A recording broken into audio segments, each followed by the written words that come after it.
मैं दशरथ के जन्म की कथा सुना रहा हूं। धन्यवाद। तुम्हारे बाबा महाराजा अज, उनके कोई संतान नहीं थी, निसंतान थे। और ये क्रम तब से चल रहा था जब से रावण ने तुम्हारे पूर्वज महाराजा अरण्य का वध कर दिया था।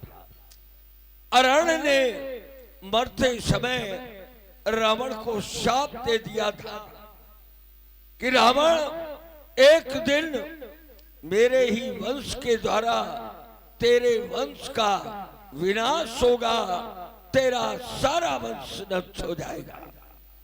इसके कारण रावण सारे उपाय करता रहा कि इस वंश की वेल आगे न बढ़ने पावे। यहां तक तुम्हारे पिता के लिए तो उसने वरदान मांग लिया था कि दशरथ अंश नाश सुत होई, दशरथ के अंश से कोई संतान ही उत्पन्न न हो। महाराजा अज, तुम्हारे बाबा एक दिन रात दरबार में बैठे हुए थे। एक ब्राह्मण देवता उनके रात दरबार में आए और भिक्षा मांगी। तो महाराजा अज ने कहा, ब्राह्मण देवता, हमारे राज्य में जो कुछ भी आपको दिखाई पड़ रहा है आप मांग ले, हम आपको देंगे। ब्राह्मण देवता ने कहा, भाई ये तो तुम्हारे राज्य का है, हमें तुम्हारे राज्य का नहीं चाहिए, हमें तुम्हारे द्वारा कमाया हुआ तुम्हारे परिश्रम का फल चाहिए। महाराजा ने कहा, भाई ब्राह्मण देवता, ऐसा तो हमारे पास कुछ भी नहीं है। हाँ, अगर आप हमें समय दे तो हम कमा कर आपको देंगे। ब्राह्मण देवता ने कहा, ठीक है, जब कमा लेना तब दे देना। ब्राह्मण देवता चले गए। महाराजा अज सायंकाल के समय वेश बदल कर नगर में निकले। नगर में सन्नाटा छाया हुआ था, केवल एक लोहार की दुकान खुली हुई थी।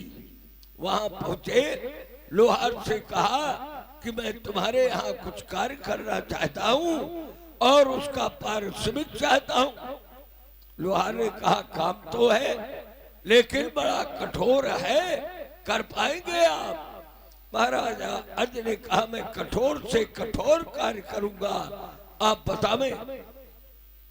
लोहार ने कहा, आपको घन चलाना पड़ेगा। महाराजा अज ने कहा, मैं घन चलाऊंगा। रात भर महाराजा अज लोहार की दुकान में घन चलाते रहे।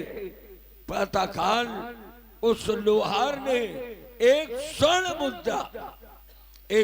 मुद्रा महाराजा अज को दी। महाराजा अज उस स्वर्ण मुद्रा को लेकर ब्राह्मण देवता के घर पहुंचे। ब्राह्मण देवता सरयू के उस पार रहते थे। वहां पहुंचे तो ब्राह्मण देवता उस समय घर पर नहीं थे, उनकी पत्नी थी। उनकी पत्नी को वो स्वर्ण मुद्रा दी और कहा, जब ब्राह्मण देवता आवे तो उनसे बता देना कि महाराजा अज परिश्रम से कमा कर ये स्वर्ण मुद्रा आपको दे रहे हैं। मुद्रा देकर महाराजा अज वापस लौट आए। जब ब्राह्मण देवता घर पर पहुंचे तो उनकी पत्नी ने वो स्वर्ण मुद्रा ब्राह्मण देवता को देते हुए बताया कि महाराजा अज आपके लिए दे गए हैं और कह गए हैं कि मैंने परिश्रम से कमा कर ये स्वर्ण मुद्रा आपको दी है। ब्राह्मण देवता ने कहा, लाओ वो स्वर्ण मुद्रा हमें दो। ब्राह्मण देवता ने स्वर्ण मुद्रा ली, गदेली पर रखी, मस्तक पे लगाई और पृथ्वी में ऐसे ढक दी। जो ही वो स्वर्ण मुद्रा पृथ्वी पर ढकी तो पृथ्वी में दरार पड़ गई। दरार से एक रथ निकला। और वो रथ एक दिशा को चला गया। बहुत लोग ये जानते हैं कि दिशाएं केवल 4 होती, नहीं, दिशाएं 10 होती। इसी तरह 9 रथ उस दरार से निकले और अपनी अपनी दिशा को चले गए। अब 10वां रथ निकला। जब 10वां रथ निकला तो उस रथ के ऊपर एक बिल्कुल नवजात बालक लेटा हुआ था। ब्राह्मण देवता ने उस बालक को उठा लिया। 10वां रथ भी 10वीं दिशा को चला गया। ब्राह्मण देवता उस बालक को लेकर महाराजा अज के पास आई। अज से कहा, राजा अज, तुम निपुते हो, तुमने जो परिश्रम से कमा कर फल हमें दिया, उसका प्रतिफल हम आपको दे रहे हैं, इसे स्वीकार करो। आज से ये तुम्हारा पुत्र होगा। मैं इसका नामकरण कर रहा हूं। जिस समय इसका जन्म हुआ तो पृथ्वी से 10 रथ निकले, इसलिए इसका नाम 10 रथ।